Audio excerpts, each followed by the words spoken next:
Hello and welcome to the awesome TV show with Nikhil Taneja, and I'm your host with a 5 on 5 approval rating, Nikhil Taneja.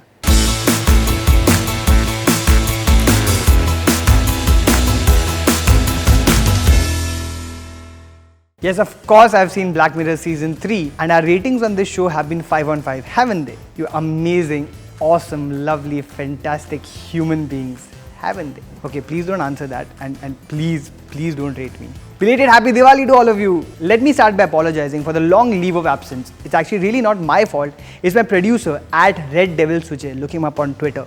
It's clearly his fault. He's not sensitive to your binge watching needs. I have rated him 1. You can do that too. To be honest, the entire Film Companion team was busy covering the Mumbai Film Festival, while I was of course doing very regular, average Joe things like moderating a panel with, True Detective director Cary Fukunaga, Homeland creator Gideon Raff, Star GM Gaurav Banerjee and P.O.W. director Nikhil Taneja. Hell yes, it was an unbelievable amount of fun and I have got exclusive snippets of that panel on this show later. But before that, a quick recap of the awesome TV shows of last month. Last month? Has it really been that long? Sujay, has it really been that long? Awesome TV recaps. Okay, let me say this officially with no shame whatsoever. For the first time in my life, I actually believe there is too much television. See, I watch more TV than I eat food in my life. This is not a beer belly, it's a couch potato belly, and I'm proud of it. But for the first time ever, I'm not able to keep up. There was already so much new fall TV to watch, and then some of my favorite shows have all returned within new seasons. There's Black Mirror, The Walking Dead, Rectify, The Fall, The Missing, Humans, The Flash, Supergirl, You're the Worst, The Last Man on Earth, New Girl, Brooklyn Nine-Nine, Elementary, Last Week Tonight with John Oliver, and of course Coffee with Karan season 5. Yes, of course I watch it. I'm not a snob. I love all TV. By the way, if you want me to recap that show on this show, I totally will. I didn't like the first episode all that much, but I'm really looking forward to watching Mrs. Funny Bones next week. So here's a plan. Today I'm going to be talking about the 5 awesome TV dramas that I'm watching, and you must too if you aren't. And in next week's episode, I'm going to be talking about my favorite genre of television, the dramedy. So here goes. Black Mirror season 3.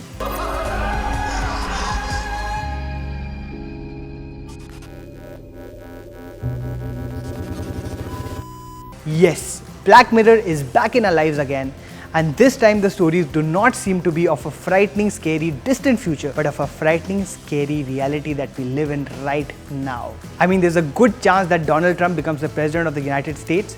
So yes, I do believe that Black Mirror is happening right now as we speak.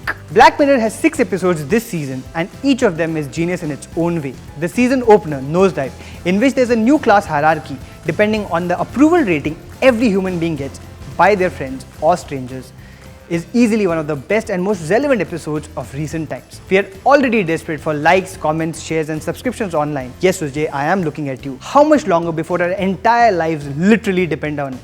Charlie Brooker, you twisted genius. And to celebrate you, Charlie Brooker, here's how I would rate all your episodes of this season. Nosedive, 5 on 5.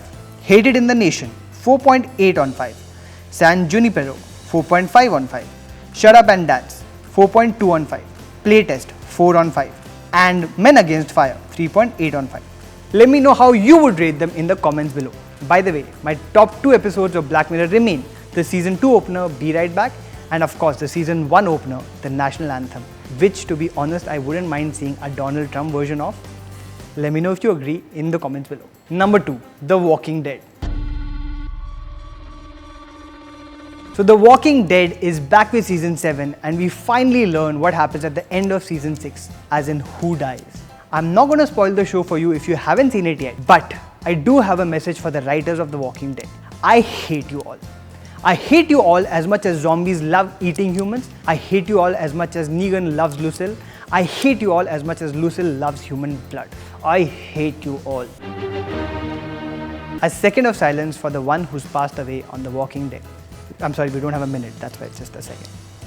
Alright, it was a terrible season opener full of torture porn, and I really thought that the show will not recover from it. But then, the next 2 episodes of the season turned around in a really great way, and we have actually seen two of the best episodes of The Walking Dead since the flashback episode featuring Morgan. Interestingly, both episode 2 and 3 are great, not because of the existing cast of The Walking Dead, but because of two new characters who are not Negan.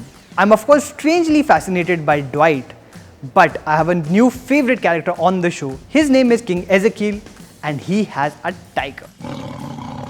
Who do you like in this season? Please leave your comments below. Number 3, The Flash.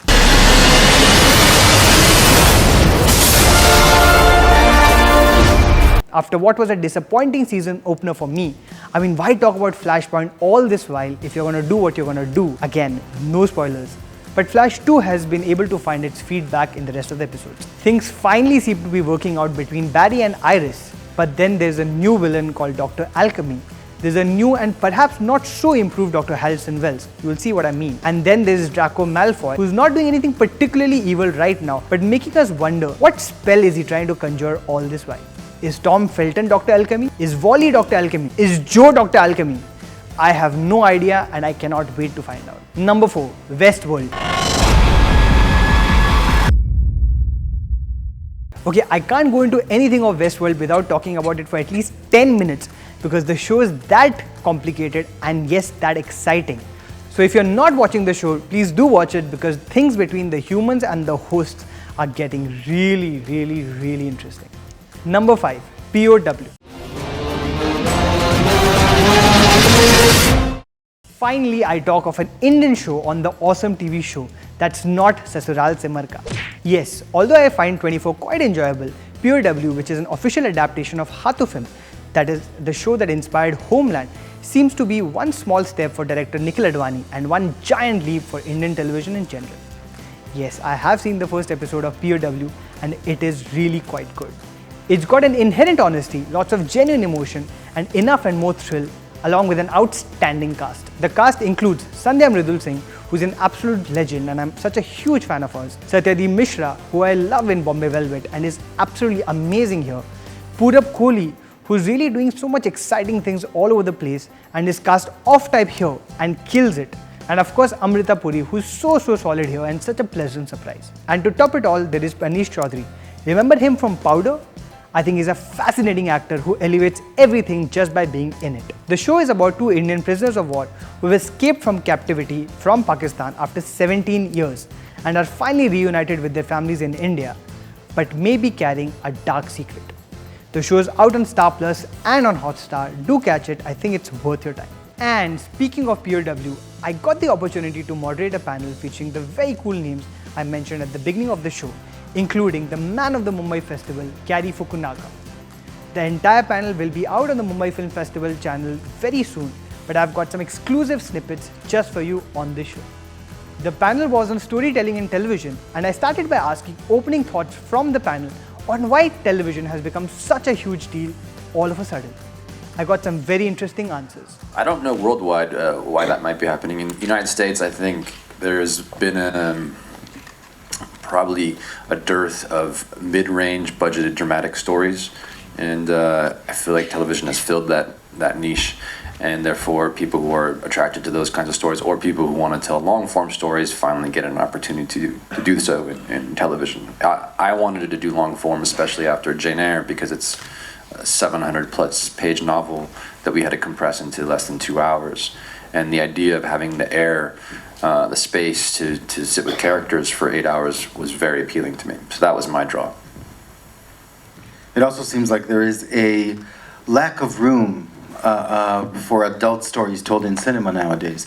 It's harder and harder to tell an R-rated story in cinema. So I think a lot of those stories have come to television, and together with their creators, have found that executives are more open to telling serialized, finite stories on television. The conversation then went on to capture a bunch of other points which were related to the business aspect of television. But there was an audience question in which someone asked Cary a question that I had been dying to ask. Thank you so much, audience. I rate you 5 on 5. One of the things that stood out for me was one sequence, I think, in the 4th or the 5th episode, which was a very long shot where McConaughey was trying to rescue somebody. I mean, I was breathless during the shot. So could you just talk about it?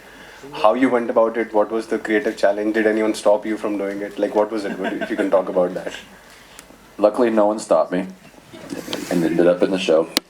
But it wasn't, that was something I spoke about to Nick about early on, which was because I was going to be new to television and I knew that we were going to be on a quicker pace than I would be on a film.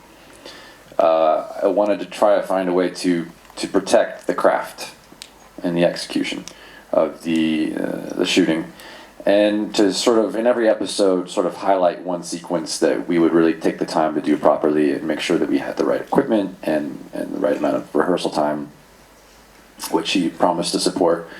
And then when we got into it, like you do with any production, the budget gets smaller and tighter, and there's just problems along the way. But I fought really hard to maintain that sequence. And originally we were going to try and have weeks and weeks of rehearsal time to build up to it. But we ended up only having about a day and a half to rehearse it. But what we did do is construct a version of that first apartment in our cafeteria so that our stunt guys could kind of work out with our camera guy, our operator, our boom operator, and our first AD how to do a little bit of ballet with each other room to room, so we can move in that building and then out of that building and do the stunts that we needed to do. So we spent the bulk of our time rehearsing that part, not really thinking about the fact that we still had, I think, about 3 or 4 more minutes in that sequence outside the house, figuring we'd do that once we got the location okayed. And that's where we only had about a day and a half to rehearse, because we just couldn't get permission to work on that project till the week of shooting. And so the process really was kind of finding it while we were shooting. We did 13 takes, 8 of which were aborted. In the editorial process, I had to go to war to make sure that didn't get cut up. So luckily it didn't get cut up, and it worked out. I think people liked it. And in case you're wondering what Cary Fukunaga is up to next, it's another television show, a Netflix show featuring Jonah Hill and Emma Stone, which is an adaptation of Norwegian dark comedy Maniac. If you rate this episode 5 on 5, then like, comment and share this episode below, and subscribe to the Film Companion channel on YouTube. Are you happy with that, Sujay? Are you happy? I've sold myself again. And if you would like to give me my personal approval rating, then follow me on @TanejaMainHoon on all social media handles. Because Taneja Main Hoon, mark idhar hai.